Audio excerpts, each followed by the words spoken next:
నమస్కారం, victory media news కి స్వాగతం. ముందుగా headlines. AP PCC chief YS Sharmila బాధ్యతల స్వీకరణ. పార్టీ బలోపేతం చేసే దిశగా పనిచేస్తానని హామీ.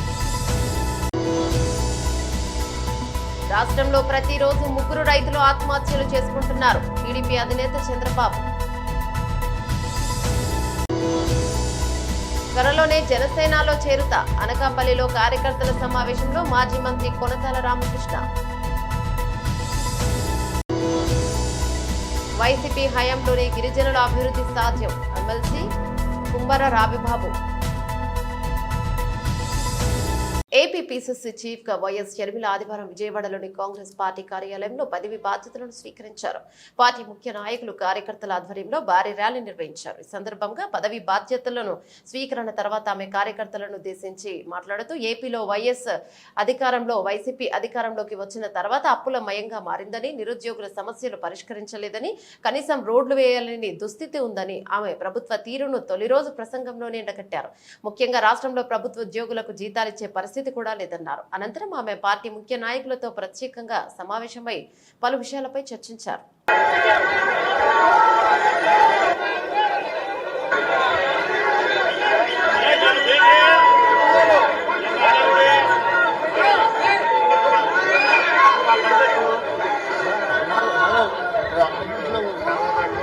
Thank you madam. ఇప్పటి నుంచి పార్టీ బాధ్యతలన్నా కూడా వారు స్వీకరిస్తారు. అదేవిధంగా ఈ యొక్క సమావేశాన్ని కూడా అధ్యక్ష స్థానంలో కూర్చుని వారిని మరి నడిపించవలసిందిగా మనందరి తరఫున కోరుతున్నాను. Thank you very much. అదేవిధంగా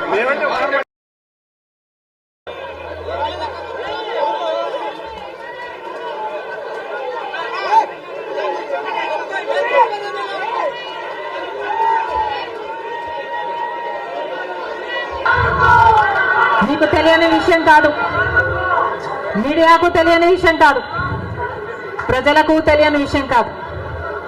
కానీ గత 5 సంవత్సరాలుగా ఆంధ్ర రాష్ట్రంలో యువజన, శ్రామిక, రైతు కాంగ్రెస్ పార్టీ అధికారంలో ఉంది.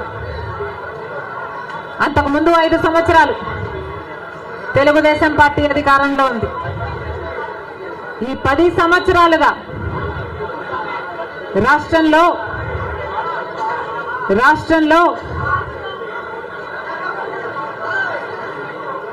అభివృద్ధి జరిగిందా అంటే ఏమిటి సమాధానం? మన రాష్ట్రం ఏర్పడే నాటికి మన రాష్ట్రానికి ఉన్న అప్పులు 1,00,000 కోట్లు.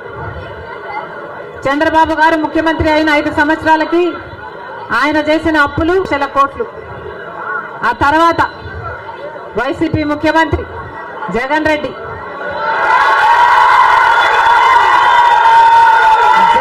గారు చేసిన అప్పులు 3,00,000 కోట్లకు పైన. మొత్తంగా ఈరోజు అప్పులు 6,500,000 కోట్లు. రాష్ట్రానికి చెందిన అప్పులు, కార్పొరేషన్లకు చెందిన లోన్లు, చెల్లించాల్సినవన్నీ కలుపుకుంటే 10,00,000 కోట్ల అప్పుల భారం ఆంధ్ర రాష్ట్రం మీద ఉంది. మరి ఇంత అప్పులు చేశారే, ఇన్ని డబ్బులు తెచ్చారే, మరి రాష్ట్రంలో ఏదైనా అభివృద్ధి జరిగిందా అని భూతద్దం పెట్టి చూసినా ఎక్కడా కనిపించదు. రాజధాని ఉందా? రాజధాని కట్టగలిగారా? రాజధాని కట్టడానికి డబ్బులు లేవు. కనీసం ఒక మెట్రో అయినా ఉందా? ఆంధ్ర రాష్ట్రంలో ఒక్క మెట్రో అయినా ఉందా? విజయవాడలో కనీసం ఒక్క మెట్రో అయినా ఉందా? ఎక్కడా లేదు, కనిపించదు. రాష్ట్రంలో ప్రతిరోజు 3 రైతులు ప్రభుత్వ విధానాల కారణంగా రైతుల ఆత్మహత్యలు చేసుకుంటున్నారని టీడీపీ అధినేత చంద్రబాబు ఆరోపించారు. మండపేటలో నిర్వహించిన రాకదులురా కార్యక్రమంలో కార్యకర్తలను ఉద్దేశించి మాట్లాడుతూ రైతులు పండించిన ధాన్యానికి గిట్టుబాటు ధరతో కొనేవాడే లేడని, దళారులే రాజ్యమేలుతున్నారని, కరువుతో రైతులు అతలాకుతలం అవుతున్నా ప్రభుత్వం పట్టించుకోవడం లేదన్నారు. టీడీపీ హయాంలో సాగునీటి ప్రాజెక్టుల కోసం 68,000 కోట్ల ప్రాజెక్టులు బాగు చేశామన్నారు. చాలా మంది ఇక్కడ చేనేత కార్మికులు ఎక్కువగా ఉన్నారు. నాయకుడుగా ఉన్నా అంటే అది తెలుగుదేశం పార్టీ యొక్క సామాజిక న్యాయం. అన్నా క్యాంటీన్ పోయింది, సంక్రాంతి కానుక పోయింది, క్రిస్మస్ గిఫ్ట్ పోయింది, పెళ్లి కానుక, చంద్రన్న బీమా, బెస్ట్ అవైలబుల్ స్కూల్స్ కానీ, ఫీజు రియంబర్స్మెంట్ కానీ, రైతు సబ్సిడీలు అన్ని కట్ అయిపోయినాయి. 100 సంక్షేమ కార్యక్రమాలకు కోత పెట్టాడు. ఇప్పుడు ఆయన అరాకొర సంక్షేమ కార్యక్రమాలకు నాంది పలికాడు. ఒక్క విషయం గుర్తుపెట్టుకోండి, సంపద సృష్టిస్తే ఆ సంపదలో వచ్చే ఆదాయాన్ని సంక్షేమ కార్యక్రమాలకు, అభివృద్ధి కార్యక్రమాలకు ఖర్చు పెడతాం. కానీ ఈయన చేసే పని అసలు సంపద సృష్టించకుండా రాష్ట్రంలో విధ్వంసానికి పాల్పడే పరిస్థితి వచ్చాడు. 10 రూపాయలు ఇచ్చి 100 రూపాయలు దోచుకుంటున్నాడు. నేను ఒకటే హామీ ఇస్తున్నా, సంపద సృష్టించి ఆదాయాన్ని పెంచి మీకు 15 రూపాయలు ఇచ్చి ఆ 15 రూపాయలని 100 రూపాయలు చేసే మార్గం, 100,000 రూపాయలు చేసే మార్గం, నిరుపేదని పేదరికం నుంచి పైకి తీసుకొచ్చే బాధ్యత తెలుగుదేశం పార్టీ, జనసేన తీసుకుంటామని చెప్పి హామీ ఇస్తున్నా. ఈరోజు మీరు చూస్తే విద్యుత్ ఛార్జీలు పెరిగాయి. తమిళ్లో ఒక్కసారి మీరు ఆలోచించండి, ఇక్కడ ఉన్నారు మందు బాబులు కూడా ఉన్నారు. రోజంతా కష్టపడతారు, సాయంత్రం అయితే ఒక పెగ్గేసుకోవాలనుకుంటారు. మీ బలహీనత ముఖ్యమంత్రికి అర్థమైంది. అందుకని ఒకప్పుడు 60 రూపాయలు అమ్మే క్వార్టర్ బాటిల్ నాణ్యమైన లిక్కరు ఇప్పుడు ఎంత తమ్ముళ్ళు, ఎంత అమ్ముతున్నారు? 200 అవునా కాదా? ఈ 150 రూపాయలు ఎవరికి పోతున్నాయి? నాసిరకం అవునా కాదా? ఈ నాసిరకం మద్యం తాగి 35 లక్షల మంది ఆరోగ్యం పోగొట్టుకున్నారు, 30,000 మంది చనిపోయారు. అంటే ఒక మనిషి యొక్క ధన దాహానికి ప్రజలు ఆహుతయ్యే పరిస్థితికి వచ్చారు, విపరీతంగా దెబ్బతిన్నారు. కానీ ముఖ్యమంత్రికి మాత్రం ఏమీ పట్టదని చెప్పి కూడా నేను మీకు తెలియజేస్తున్నా. నేను అందుకనే ఒకే ఒక విషయం మిమ్మల్ని కోరుతున్నా, ఇక్కడుండే అందరినీ కూడా, ఒక మద్యం కాదు, కరెంటు ఛార్జీల విషయంలో ఏం చెప్పాడు? కరెంటు ఛార్జీలు పెంచనని చెప్పాడు. మద్యం విషయంలో మద్యపాన నిషేధం పెట్టిన తర్వాతనే ఓటు అడుగుతానని చెప్పాడు. కానీ ఈరోజు చేసిన పనులు మీరు చూస్తే ఒక దగ, మోసం, అన్ని అబద్ధాలు చెప్పే పరిస్థితికి వచ్చాడు. ఈయన చేతుల్లో నష్టపోని వర్గం అంటూ లేదు. టీడీపీ హయాంలో గిరిజనులను ఏమాత్రం పట్టించుకొని చంద్రబాబు నేడు అధికారంలోకి వస్తే అన్ని చేస్తానని చెప్పడం హాస్యాస్పదంగా ఉందని మాజీ ఎస్టీ కమిషన్ చైర్మన్ ఎమ్మెల్సీ కుంభ రవిబాబు అన్నారు. ఆదివారం అమరావతి పార్టీ కేంద్ర కార్యాలయంలో ఆయన మీడియాతో మాట్లాడుతూ వైసీపీ ప్రభుత్వం అధికారంలోకి వచ్చిన వెంటనే ఎస్టీ కమిషన్ ఏర్పాటు చేశారు. గిరిజన ప్రాంతాలకు ఎంతో అభివృద్ధి చేశారని, గిరిజన ప్రాంతాల్లో మౌలిక వసతుల కల్పనతో పాటు 500 కోట్లతో మెడికల్ కాలేజీ కూడా ఏర్పాటు చేశారని, ఇవేమీ గుర్తించకుండా చంద్రబాబు ఇష్టానుసార వ్యాఖ్యలు చేయడం తగదన్నారు. కనీసం ఆలోచన కూడా చేయలేనటువంటి మనిషి మీరు. అదే ముఖ్యమంత్రిగా జగన్మోహన్ రెడ్డి గారి అధికారంలోకి వచ్చినటువంటి వెంటనే ఎస్టీ కమిషన్ ఏర్పాటు చేసి దానికి నన్ను చైర్మన్ చేసి రాష్ట్ర వ్యాప్తంగా తిప్పి ఎక్కడైనా సరే గిరిజనులకు సంబంధించినటువంటి ప్రాథమిక హక్కులకి భంగం వాటిల్లినా, రాజ్యాంగపరమైనటువంటి హక్కులకి భంగం వాటిల్లినా తక్షణమే స్పందించే కార్యక్రమాన్ని చేశాం మేము. అలాగే ఎక్కడైనా సరే అట్రాసిటీ సంబంధించినటువంటి జరుగుతుంటే వాటి మీద స్పందించాం. రూల్ ఆఫ్ రిజర్వేషన్ పక్కగా అమలు చేయాలి, బ్యాక్లాగ్ పక్కగా అమలు చేయాలనేటువంటి ఆలోచనతోటి ముఖ్యమంత్రి గారి ఆదేశాలతోటి రాష్ట్రంలో ఉన్నటువంటి అన్ని జిల్లాల్లో కలెక్టరేట్లో సమావేశాలు పెట్టి వాటిని సమీక్షించి ప్రభుత్వానికి ఒక నివేదిక సమర్పించి అవన్నీ ఇంప్లిమెంట్ అయ్యే విధంగా ఏర్పాటు చేశాం. ఇన్ని కార్యక్రమాలు చేస్తుంటే అంతేకాదు భారతదేశ చరిత్రలో ఏ ముఖ్యమంత్రిగా రానటువంటి అద్భుతమైనటువంటి ఆలోచనలు tribal university, tribal medical college, tribal super speciality hospitals, tribal engineering colleges, ఇవన్నీ చిన్న విషయాలు కాదు. దీనిలో ప్రధానమైనటువంటి ఆలోచన ఒకటే, ట్రైబల్ ఎకానమీ బాగుండాలి, ట్రైబల్ ఎడ్యుకేషన్ బాగుండాలి, ట్రైబల్ హెల్త్ బాగుండాలి, ట్రైబల్ ఎంప్లాయ్మెంట్ ఇంప్రూవ్ కావాలి. ఇవన్నీ సక్రమంగా అమలు జరగాలంటే చాలా మంచి మంచి ఆలోచనలు చేయాలి. కొన్ని సంవత్సరాల నుంచి గిరిజన ప్రాంతాల్లో గతంలో అనేకమైనటువంటి వ్యాధులతో గిరిజన ప్రజానికం మరణించేవారు. ఆలోచించారు జగన్మోహన్ రెడ్డి గారు. దీనికి శాశ్వతమైనటువంటి పరిష్కారం కావాలి. అసలు గిరిజనులు ఎందుకు మరణిస్తున్నారు, అనేకమైనటువంటి రోగాలతోటి జబ్బులతోటి ఎందుకు మరణిస్తున్నారు, దీనికి శాశ్వతమైనటువంటి పరిష్కారం. కార్యకర్తల అభీష్టం మేరకు తాను జనసేనలో చేరుతున్నట్లు మాజీ మంత్రి కొనతాల రామకృష్ణ తెలిపారు. ఆదివారం అనకాపల్లిలో కొనతాల అభిమానులు ముఖ్య నాయకులతో ప్రత్యేక సమావేశాన్ని నిర్వహించి రాజకీయ భవిష్యత్తు కోసం చర్చించారు. ఈ సందర్భంగా ఆయన మాట్లాడుతూ అన్ని పార్టీల నుంచి నాకు ఆహ్వానం వస్తున్నాయి. కాంగ్రెస్ లో ఉంటే ఉద్యమం చేయకొచ్చు, కానీ కాంగ్రెస్ పార్టీ ఇప్పటిలో అధికారంలోకి రాకపోవచ్చునని పవన్ కళ్యాణ్ మాట మీద నిలబడే వ్యక్తి అన్నారు. రాష్ట్ర ప్రయోజనాల కోసం పవన్ కళ్యాణ్ తో కలిసి పనిచేయాలని నిర్ణయించుకున్నానని వైసీపీ ప్రభుత్వాన్ని అధికారం నుంచి గద్దెదించాలన్నారు.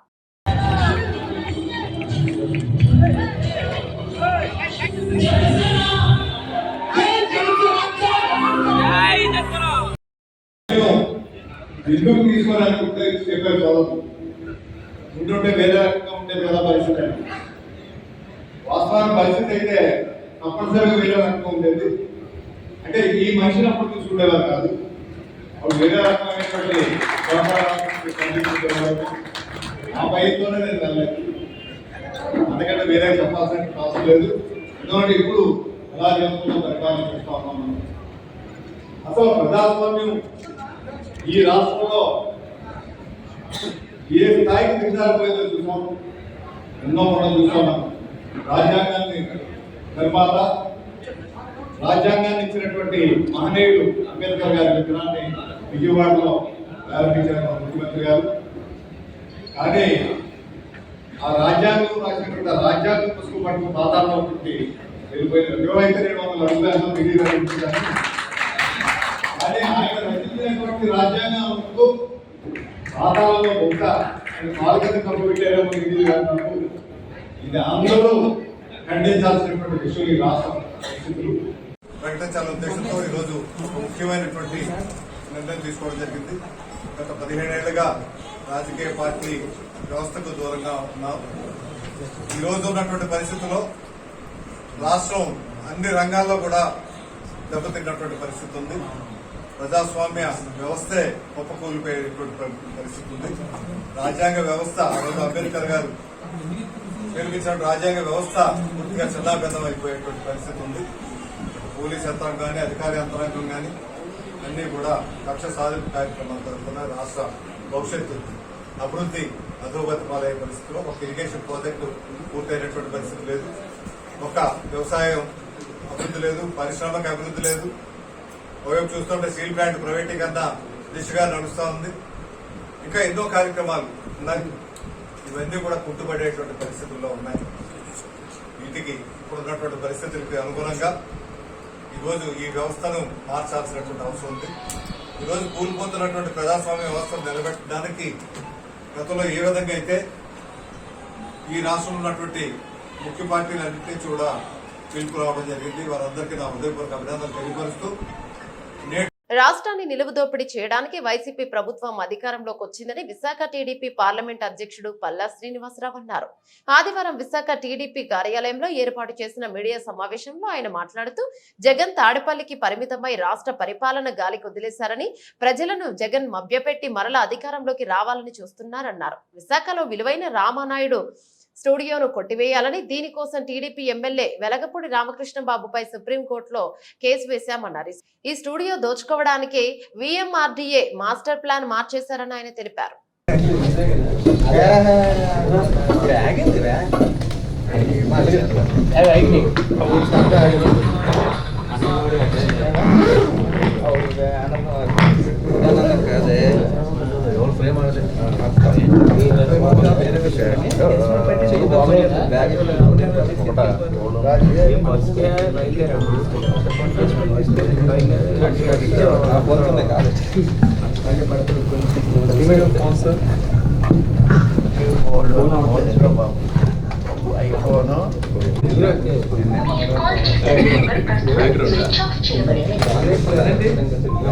సంబంధించినటువంటిది అంటే అక్కడ సినీ ఇండస్ట్రీకి సంబంధించి స్థూలంగా మీరు టీడీఆర్లు ఇచ్చారు. రామానాయుడు ఫోటో స్టూడియో ఉందో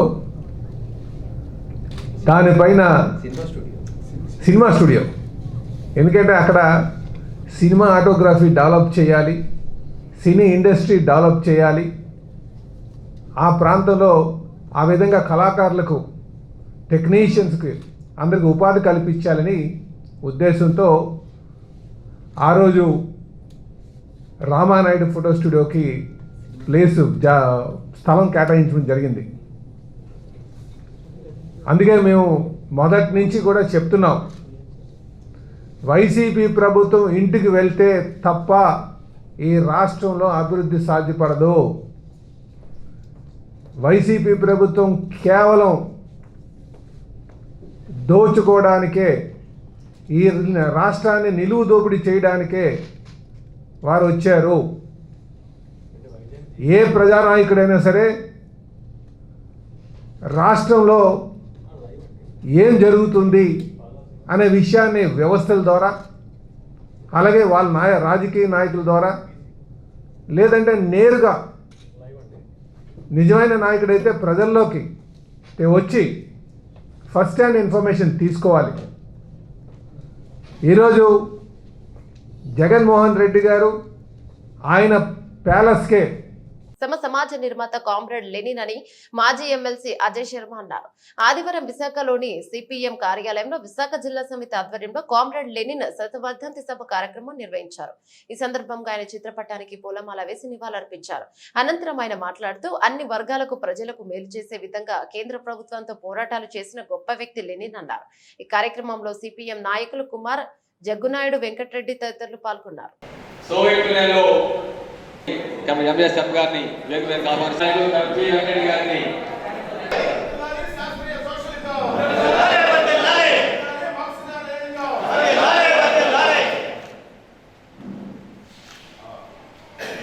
వర్ధిల్లాలి, సాధిస్తాం సోషలిజాన్ని, శ్రామిక వర్గ రాజ్యాన్ని సాధిస్తాం. నేటి నుండి 2020 పార్టీ శ్రేణులు తీసుకున్న నిర్ణయం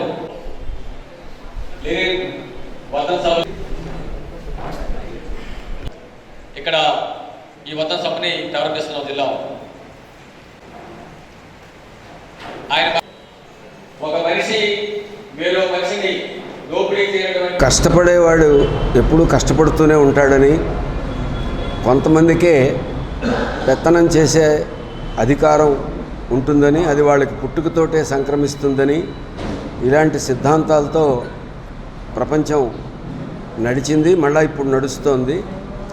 కానీ ఈ సిద్ధాంతాలు పూర్తిగా బోగస్ అని, ప్రపంచంలోని సమస్త సంపదలని సృష్టించేటటువంటిది శ్రమజీవులే కాబట్టి ఈ ప్రపంచం మీద అధికారం ఆ శ్రమజీవులదే ఉండాలని మార్క్సిజం సిద్ధాంతం చెబుతుంది. అదే మానవాళి చరిత్రని ఒక మలుపు తిప్పింది. ఆ సిద్ధాంతాన్ని ఆచరణలో పెట్టి ఇది ఆచరణ సాధ్యం కాని సిద్ధాంతం అని. కార్మికులు, కర్షకులు సంక్షేమం కోసం విశేష కృషి చేసిన గొప్ప వ్యక్తి కామ్రేడ్ లెనిన్ అని విశాఖ జిల్లా ఎస్ఐసియు ఇన్ఛార్జ్ గోవిందరాజులు అన్నారు. ఆదివారం జీబీఎంసీ గాంధీ విగ్రహం ఎస్ఐసియు ఆధ్వర్యంలో కామ్రేడ్ లెనిన్ శతవర్ధంతి వేడుకలు సందర్భంగా ఆయన చిత్రపటానికి పూలమాల వేసి ఘన నివాళులర్పించారు. ఈ సందర్భంగా ఆయన మాట్లాడుతూ నేటి తరం యువత కామ్రేడ్ లెనిన్ ఆదర్శంగా తీసుకోవాలని కోరారు. అదేవిధంగా నిత్యం కార్మికుల పక్షాన పోరాటాలు చేస్తూ వారి హక్కుల పరిరక్షణకు ఎంతో కృషి చేశారన్నారు.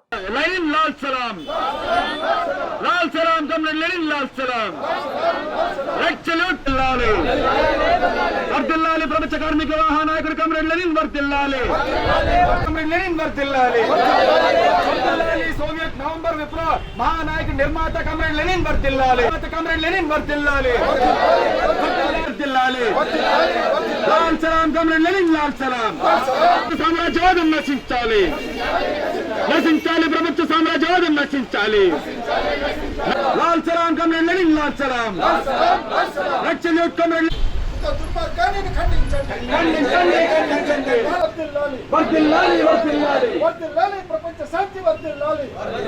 నా పేరు ఎస్ గోవిందరాజులు. నేను SUCIC socialist unity centre of India communist party Visakhapatnam జిల్లా ఇన్ఛార్జిగా పనిచేస్తున్నాను. ఈనాడు జనవరి 21, 2024 లెనిన్ యొక్క శతవర్ధంతి కార్యక్రమము. ఈరోజు ప్రపంచవ్యాప్తంగా అన్ని దేశాలలో ఉండే కార్మికులు, కర్షకులు, పీడిత ప్రజలందరూ కూడా లెనిన్ను స్మరించుకోవడం జరుగుతుంది.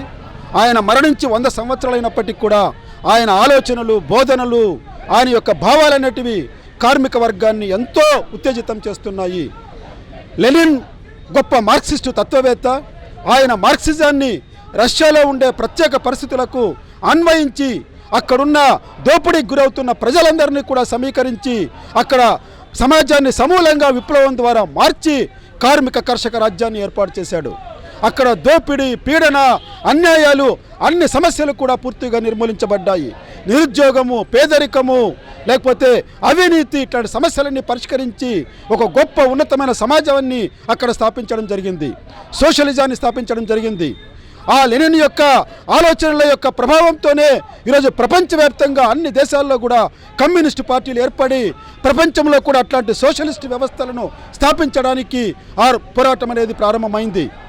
లెనిన్ను ఆ రోజు మార్క్సిజాన్ని ఒక ఆయుధంగా చేపట్టి, ఒక సిద్ధాంతంగా చేపట్టి ఆయన కర్షకులను, కార్మికులందరినీ కూడా ఆర్టీసీ కార్మికుల పెండింగ్ సమస్యలను తక్షణమే పరిష్కరించాలని national Mazdoor unity association Visakha జిల్లా రీజనల్ సెక్రటరీ నీలకంఠం డిమాండ్ చేశారు. ఆదివారం జీవీఎంసీ గాంధీ విగ్రహం వద్ద యూనియన్ ఆధ్వర్యంలో రిలే నిరాహార దీక్షలు 4వ రోజు కొనసాగించారు. ఈ సందర్భంగా ఆయన మాట్లాడుతూ తక్షణమే జోన్ 1 పరిధిలోని 5 జిల్లాల్లో ఉన్న డిపోల్లో పనిచేస్తున్న ఉద్యోగుల పెండింగ్ సమస్యలను తక్షణమే పరిష్కరించాలని, ఇప్పటికే ఎన్నిసార్లు అధికారులు సమస్యలు తెలియజేసినా ఏమాత్రం పట్టించుకోవడం లేదన్నారు.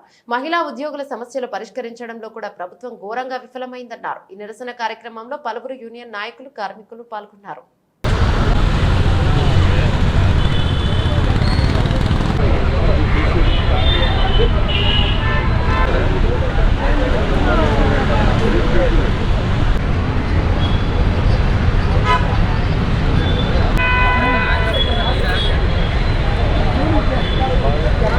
నా పేరు నీలకంఠం అండి. నేను ఈ రీజనల్ సెక్రటరీ NMU. స్థానికంగా ఇక్కడ 3 నెలల బట్టి అయితే జోన్ల వైడ్గా మేము చేస్తున్న కార్యక్రమం అయితే ఇక్కడ తెలిసిందే. అక్కడట జరుగుతున్న చర్చల మేరకు ఈడీ దగ్గర నుండి అయితే మళ్ళీ DPT వాళ్ళకి అయితే చెప్పడం జరిగింది. మరి అన్ని డిపోలు ఈ 6 జిల్లాలో కూడా ఈ DPT వాళ్ళు అయితే మాట్లాడి అక్కడ ఉన్న సమస్యలు అయితే పరిష్కరించారు. మరి ఇక్కడ ఉన్న స్థానిక మేనేజ్మెంట్, ఇక్కడ DPT గారు అనే విశాఖపట్నం ఆర్ఎం గారు అయితే మాత్రం సమస్యలు పరిష్కరించకపోగా సమస్యలు మరికొద్ది పెద్దవి చేసి వర్కర్లు అయితే భయభ్రాంతులకు గురి చేస్తున్నారండి. ప్రధానమైన డిమాండ్ 1/90 సర్క్యులర్ మేము ఇంప్లిమెంట్ చేయమంటున్నాం. ఇక్కడ ఉన్న స్థానికంగా చిన్న చితక కేసుల మీద వాళ్ళు ఇస్తున్న పనిష్మెంట్ల కంటే అవి తగ్గించి లిఫ్ట్ ఇవ్వమని అయితే మేము అడుగుతున్నామండి. మరి షార్ట్లు ప్రబద్ధంగా ఇక్కడ ఉన్నట్టయితే సీనియర్టీ ప్రకారంగా షార్ట్లు, ఆ షార్ట్ల విషయంలో అయితే మాత్రం మేము యాజ్ పర్ సీనియర్టీ ప్రకారంగా కౌన్సిలింగ్లో వేయమని అడుగుతున్నామండి. మరి దానికి కూడా మేనేజ్మెంట్ నిర్లక్ష్యం చూపిస్తుంది. ఇక్కడ అన్నిటికంటే ప్రధాన డిమాండ్ ఏంటంటే ప్రభుత్వానికి వ్యతిరేకంగా ఇక్కడున్న DPT గారు ఎవరైతే ఉన్నారో అక్కడ ఆర్ఎం గారు ప్రభుత్వానికి వ్యతిరేకంగా చేస్తున్న కార్యక్రమాలు అయితే మేమైతే తీవ్రంగా ఖండిస్తున్నామండి. ఇక్కడ స్థానికంగా ఉన్న మేనేజ్మెంటు ఇక్కడ ఉన్న రీజనల్ సెక్రటరీని పిలిచి ఇక్కడ రీజనల్ కమిటీతో మాట్లాడి సానుకూలంగా స్పందిస్తే బాగుంటుందని మా అభిప్రాయం అండి. రిపబ్లిక్ ఎయిడ్ ను పురస్కరించుకొని రాజ్యాంగ హక్కులను బాలలకు తెలియజేయాలనే ఉద్దేశంతో నివాస ప్రాంతాల్లో రాజ్యాంగ విలువలపై అవగాహన కార్యక్రమాలు నిర్వహిస్తున్నట్టు విశాఖ చిల్డ్రన్ క్లబ్ అధ్యక్షురాలు రమాప్రభ అన్నారు. ఆదివారం విశాఖ అల్లూరి విజ్ఞాన కేంద్రం నుంచి అంబేద్కర్ విగ్రహం వరకు క్లబ్ ప్రతినిధులు చిన్నారులతో కలిసి ప్రత్యేక అవగాహన ర్యాలీ నిర్వహించారు. ఈ సందర్భంగా ఆమె మాట్లాడుతూ ప్రపంచంలోని అన్ని కులాలు, మతాల వారి సంక్షేమం కోసం అంబేద్కర్ రచించిన రాజ్యాంగం పట్ల చిన్నారులకు తెలియజేయాలనే ఉద్దేశంతో వచ్చే నెల 3వ తేదీ వరకు అన్ని ప్రాంతాల అవగాహన కార్యక్రమాలు నిర్వహిస్తున్నామన్నారు.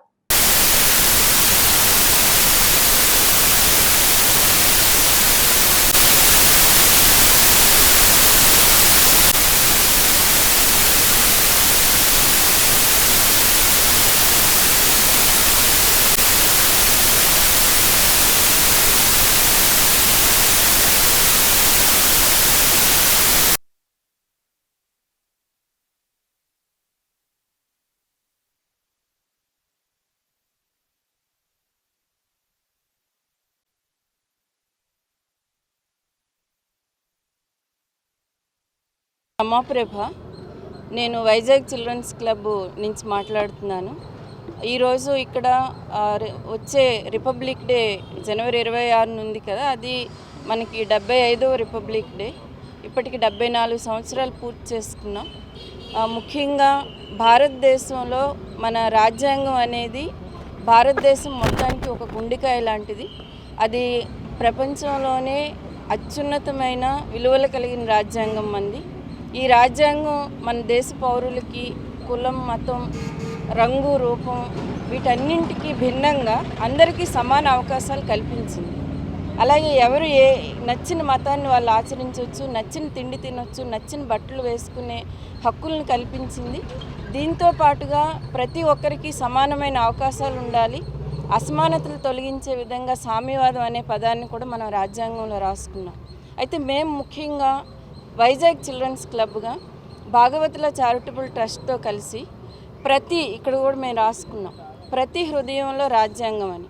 అంటే భారతదేశంలో ఈ రోజున్న పరిస్థితుల్లో రాజ్యాంగం మనకు కల్పించిన హక్కులేంటో మనం తెలుసుకుంటేనే ఇప్పుడున్న ఈ జనరేషను వాళ్ళకున్న హక్కుల కోసం వాళ్ళు మాట్లాడతారు, వాళ్ళు తెలుసుకుంటారు, వాళ్ళు పోరాడగలుగుతారు. అందుకని చెప్పి మేము ముఖ్యంగా ఏదైతే బాలల కోసం భారత రాజ్యాంగం అనే విషయాన్ని ఈరోజు మొత్తం బాలలందరిలోకి తీసుకెళ్ళడం కోసం ఈ రోజు నుంచి ఫిబ్రవరి 3వ తేదీ వరకు కూడా క్షేత్రస్థాయిలో, అంటే నివాస ప్రాంతాల్లో పిల్లలు ఉండే చోట వాళ్ళని కూర్చోబెట్టి మన భారత రాజ్యాంగ ప్రవేశిక పైన వాళ్ళకి అవగాహన కల్పించే ఉద్దేశంతో ఈరోజు ఇది ఒక ప్రారంభ సూచికగా ఇక్కడి నుంచి అంబేద్కర్ విగ్రహం వరకు కూడా ఈరోజు మేము ర్యాలీ చేస్తున్నాం. ఇది ముఖ్యంగా విశాఖ జిల్లాలో ఉన్న పిల్లలందరూ కూడా భారత రాజ్యాంగం పట్ల అవగాహన కల్పించే ఉద్దేశంతో మేము ఇది ర్యాలీ చేయటం అనేది జరుగుతుంది. అయోధ్య నగరంలో రామ మందిరంలో రాముని విగ్రహ ప్రతిష్ఠ జరగడం చాలా ఆనందదాయకమని సింహాచలం దేవస్థానం ప్రధాన స్థానాచార్యులు టిపి గోపాల్ అన్నారు. అయితే రాజగోపాల్ గారు ఆదివారం సింహాచలంలో ఆయన భక్తులను ఉద్దేశించి మాట్లాడుతూ ఉత్తమ పురుషుని యొక్క విగ్రహ ప్రతిష్ఠ సందర్భంగా సోమవారం ఉదయం నుంచి సింహాచలంలోని రామనామ సంకీర్తన కార్యక్రమం, శాంతి కళ్యాణం జరుపుతున్నట్లు ఆయన తెలిపారు. ఈ కార్యక్రమంలో ప్రతి ఒక్కరూ భక్తులు పాల్గొని విజయవంతం చేయాలని కోరారు. ఆపదాం అపహర్తారం దాతారం సర్వసంపదాం లోకాభిరామం శ్రీరామం భూయో భూయో నమామ్యహం. భారత భూమిపైన త్రేతాయుగం నాడు భారతావనిలో జనించినటువంటి సకల మానవాళిని కాపాడడం కోసం, రక్షించడం కోసం అయోధ్య నగరంలో ఉత్తమ మానవ పురుషుడిగా అవతరించినాడు శ్రీరామచంద్ర ప్రభువు. అట్లాంటి ఆయన అవతార స్థలమైనటువంటి అయోధ్య నగరంలో రేపటి రోజున అంటే 22వ తారీఖు పుష్య బహుళ ద్వాదశి రోజున అభిజిత్ లగ్నంలో శ్రీరామచంద్ర ప్రభు యొక్క విగ్రహ ప్రతిష్టాపనం, బాలరాముని యొక్క విగ్రహ ప్రతిష్టాపనం జరుగుతోంది.